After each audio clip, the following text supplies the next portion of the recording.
कहाँ बोले पापी पपिहरा कहाँ काली कोयल कहाँ काली कोयल हो सैया कहाँ बोले पतरी तीरियवा नींद नहीं आवे नींद नहीं आवाई हो सैया कहाँ बोले पतरी तीरियवा नींद नहीं आवे नींद नहीं आवाई हो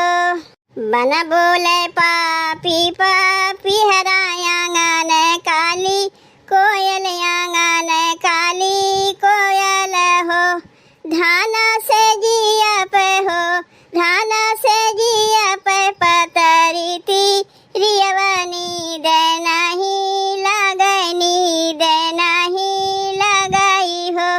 धाना से जिया पे पतरी तीरियवा नींद नहीं लगाई नींद नहीं लगाई हो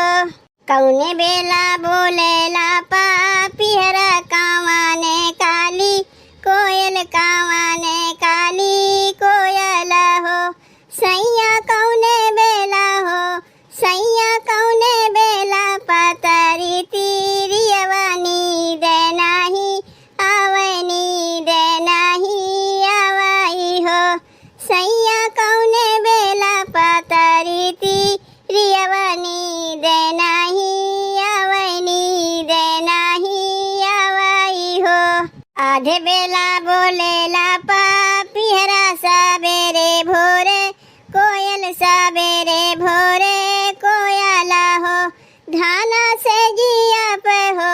धाना से जिया पे पतरी तीरियवा नींद नहीं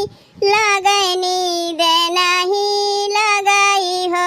धाना से जिया पे पतरी तीरियवा नींद नहीं लगाई नींद नहीं लगाई हो केथुआ के तारा से पपिहरा केथुआ बिना कोयल केथुआ बिना कोयल हो सैया केथु बिना हो सैया केथु बिना पतरी तीरियवा नींद नहीं आवे नींद नहीं आवाई हो सैया केथु बिना पतरी तीरियवा नींद नहीं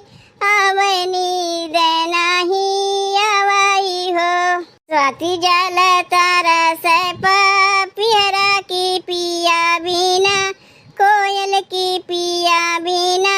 कोयल हो धाना सूत बिना हो धाना सूत बिना पतरी तीरियवा नींद नहीं लगाई नींद नहीं लगाई हो धाना सूत बिना पतरी तीरियवा नींद नहीं लगाई नींद नहीं लगाई हो केथुआ के पावाली पपिहरा केथुआ पौली कोयल केथुआ पौली कोयल हो सैया का पौली हो सैया का पौली पतरी तीरियवा उठाना लागे सोहर उठाना लागे सोहर हो सैया का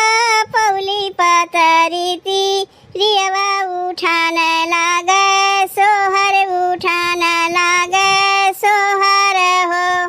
स्वाति जल पावाली पपिहरा की पिया पौली कोयल की पिया पौली कोयल हो धाना सूत पौली हो धाना सूत पौली पतरी तीरियवा उठाना लागे सोहर उठाना लागे सोहर हो धाना सूत पौली पतरी तीरियवा उठाना लागे सोहर उठाना लागे सोहर हो तब भैया बहनी सोहर गीतिया कैसन लाग अगर अच्छा लाग होई तो वीडियो को लाइक कर दियो और चैनलवा सब्सक्राइब कर दियो भैया बहनी और तनी कमेंटो कर दिया करो भैया बहनी कमेंटवा करे काहे कंजूसी दिखावत है।